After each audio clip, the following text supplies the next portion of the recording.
أعوذ بالله من الشيطان الرجيم. بسم الله الرحمن الرحيم. قل أنبئكم بخير من ذلكم للذين اتقوا عند ربهم جنات تجري من تحتها الأنهار. صدق اللہ العظیم. اے نبی صلی اللہ علیہ وسلم، انہیں کہہ دیجیے کہ آئے میں تمہیں بتاؤں اس سے بہتر چیز کیا ہے، شہوات کی محبت سے بہتر چیز کیا ہے. وہ لوگ جو تقویٰ کی روش اختیار کرتے ہیں، اللہ کی نافرمانی سے بچتے ہیں.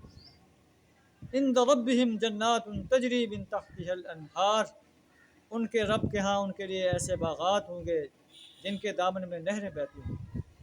خالدین فیہا، جن میں وہ ہمیشہ رہیں گے. وازواج مطہرہ، پاکیزہ بیویاں ہوں گی. ورضوان من اللہ، اور سب سے بڑی بات کہ اللہ کی خوشنودی انہیں حاصل ہے. واللہ بصیر بالعباد، اللہ اپنے بندوں کو دیکھ رہا ہے کہ وہ رات کی تاریکی میں کیا کرتے ہیں، دن کے اجالے میں کیا کرتے ہیں.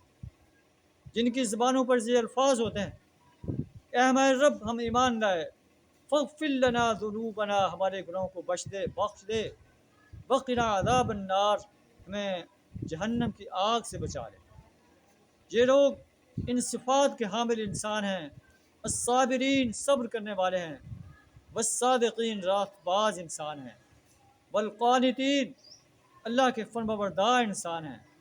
والمنفقین، فیاض انسان ہیں، اپنا مال اللہ کے راستے میں خرچ کرنے والے ہیں. والمستغفرین بالاسحار، اور رات کی آخری گھڑیوں میں اللہ سے مغفرت کی دعائیں مانگنے والے ہیں.